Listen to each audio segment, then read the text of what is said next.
जय माता जी दोस्तों। मैं एक धाम की कहानी समझ लीजिए और चाहे जो हकीकत मैं देखा हूँ उसके बारे में बता रहा हूँ। तो हम लोग धाम गए थे, अपना दोनों आदमी मियाँ बीवी और साथ में बच्चे भी थे और भी कोई कोई कहीं का हित कुटुम्ब या दोस्त मान लीजिए।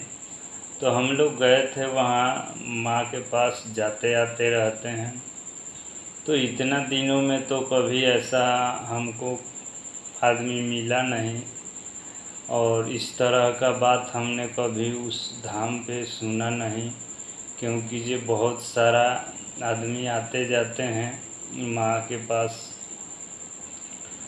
जाके गोड़ वोड़ लगते हैं, चरण वरण छूते हैं और बहुत गिड़गिड़ाते हैं अपने दुखों के खातिर। कितने आदमी धनों के खातिर, कितने आदमी अपने घरों के खातिर अनेकों मतलब परिस्थिति लेके जाते हैं और कितना आदमी है जो ऐसे भी दर्शन करने के लिए जाते हैं।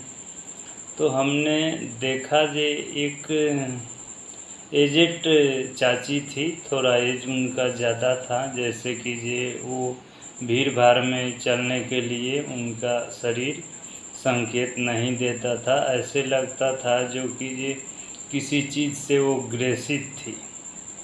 तो उनके पास मैं देखा जे दो लड़की है, तो दोनों लड़की में से एक जो बड़ी वाली थी वो बहुत बोल रही थी अपने, मतलब जैसे वो पढ़ी लिखी थी तो अपने अंदाज में अपने भाषा में बोल रही थी जे मम्मी तुमको इस सब में क्यों इंटरेस्ट है, क्यों इस जगह पे आती हो और क्या ज़रूरी था तुमको आने के लिए। बहुत मतलब वो अपने अंदाज में इतने क्रोध से वो बोलती थी।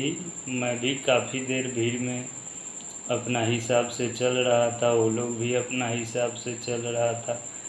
मैं जितने देर उसका बात सुना, मुझे तो नीचे से लेके ऊपर तक ले मेरे को पूरा बदन गर्म हो गया उसके बात सुन के।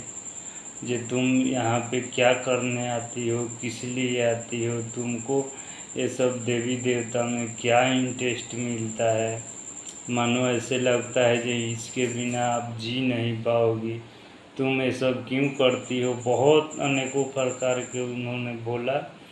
तो वहाँ पे दो रास्ता फूटा था, एक मेन रास्ता और एक माँ के तरफ जाने को। मुझे खाना खा के थोड़ा सा और जाना था नाश्ता करके अपने बच्चों के पास। तो काफ़ी रात हो गया था, 10 से 11 बज गया था और ये माता लछवार माई के मंदिर की और धाम की ये हकीकत हमने जो देखा वो कह रहा है।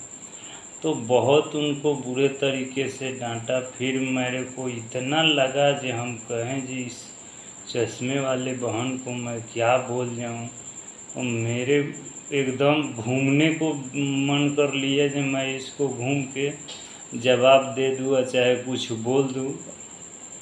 लेकिन फिर मुझे ऐसा लगा कि नहीं, ये करने से तुम ठीक नहीं कर सकते काफ़ी आदमी को।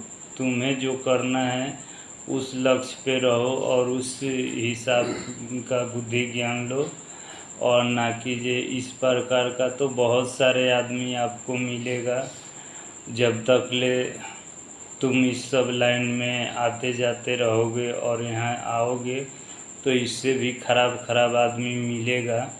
तो मैंने अनुभव किया कि हाँ, मुझे कोई समझा दिया कि इससे समस्या का हल नहीं हो पाएगा, क्योंकि ये सब बहुत ही आदमी में है जो कि ये माता के धाम जा कर के भी ऐसा अनर्गल बात बोलती है लोग, सिस्टर लोग चाहे भाई लोग।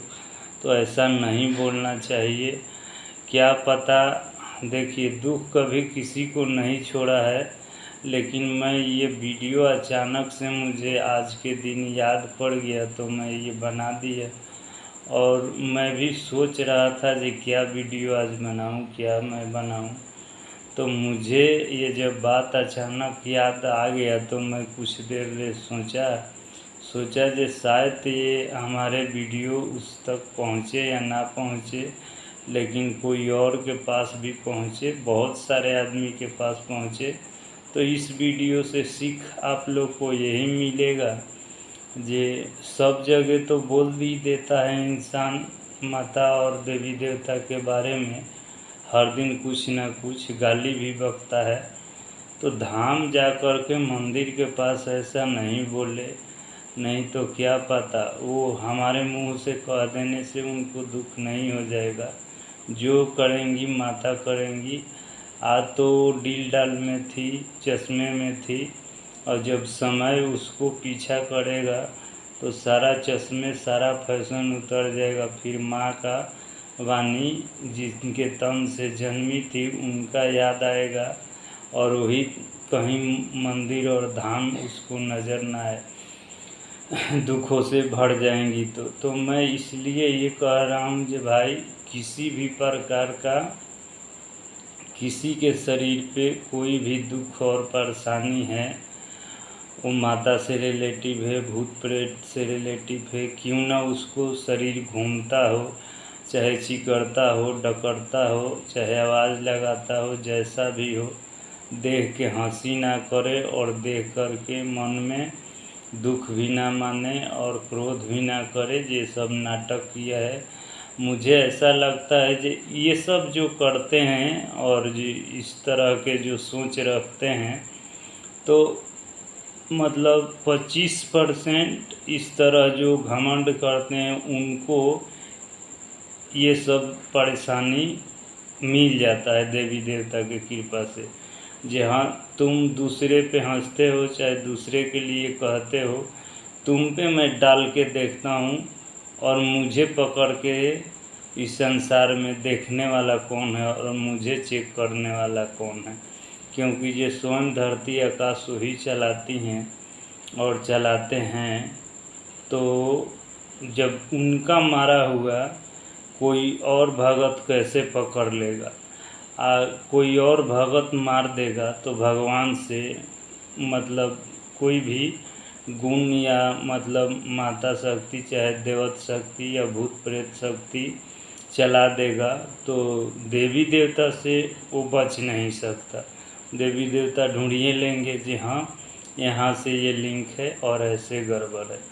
अगर देवी देवता उस लिंक से उसको परेशान करता है, चाहे दुख दे देता है, तो उसको ढूंढने वाला इस संसार में कोई भगत ऐसा है ही नहीं।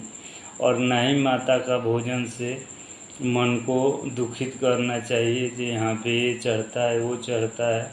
नहीं, आप नहीं खा सकते तो मन में अनादर जैसा शब्द नहीं रखिए, नहीं तो इससे भी आपको दुख पीछा कर सकता है। क्योंकि ये माँ वहाँ चारों ओर देखती है और अपने भक्तों को अंदर से लेकर के बाहर तक ले झांकती है, वो किस लिए आया, क्यों आया, और ख़ास करके वो पूरा लाइफ का आपका जितना भी डाटा रहता है वो सब चेक करती है। जो मतलब ये चीज़ मांग रहा है, इसके लिए ये सक्षम है, लायक है कि नहीं, क्या मांगा है। धाम आने से कुछ ना कुछ हम लोग का देना ज़रूरी होता है, धाम का ये नियम है।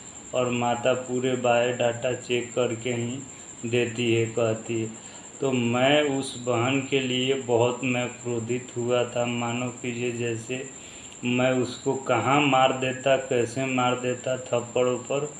तो मुझे ऐसा क्रोध में हो रहा था, मैं कहा नहीं, लेकिन मैं बहुत माता को अपना गलती वहाँ पे रखा कि माँ मुझे ऐसा हो गया, ये बहुत दिक्कत का बात है और मुझे ऐसा नहीं होना चाहिए था। और उसको देख कर के फिर मैं सोचा कि दुनिया में तो बहुत सारा ऐसा भाड़ा पड़ा इंसान है और इस तरह से करता है। तो मैं माँ से बहुत माफ़ी मांगा। तो फिर मुझे आवाज़ सुनाई दे रहा था कि नहीं, तुम इस लायक नहीं है, तुम ऐसा करो कीजिए, कुछ तुम्हारे वाणी से किसी को समस्या का हल मिले, ठीक मिले, ये सब काम करो, वो अच्छा रहेगा। किसी को दुख तुम अपने पैसे से और अपने बताए हुए रास्ते से नहीं टाल सकते हो। हाँ, तुम कह सकते हो उसको सूत्र मिला तो ठीक है, नहीं मिला तो वो जाने, उसका काम जाने। तो मैं सभी को जय माता जी बोलता हूँ। उस बहन जी का ये थोड़ा सा हकीकत बताया हूँ, और जो मैं थप्पड़ ऊपर का बात कहा हूँ इसके लिए मैं माफ़ी मांगूंगा। ये मैंने मुख से कह के बनाया है, क्योंकि ये गलती कोई भी इंसान देखता है तो मन में ऐसा हलचल होने लगता है, जो ऐसा क्यों करता है। तो मैं अपने वीडियो में समझाता जैसे ही वीडियो बनाता हूँ, आप सभी के बीच में अपने सुनील ब्लॉगिंग पे डालता हूँ, जो आप लोग को देख के कोई कुछ न कुछ कभी न कभी सूत्र मिले, इससे सुखमय जीवन करने के लिए अपने को और अपने बाल बच्चे के लिए हरदम प्रयास हम लोग जैसे काम करते हैं, सोचते रहते हैं, वैसे हर दिन एक मन में दिया जलते रहता है, जे क्या करे ना करे। तो मैं सभी को, भक्त से लेके अनभक्त तक का, देश विदेश सभी को मैं जय माता जी बोलता हूँ, और बड़े छोटों सभी को मैं प्रणाम करता हूँ और वीडियो विराम करता हूँ।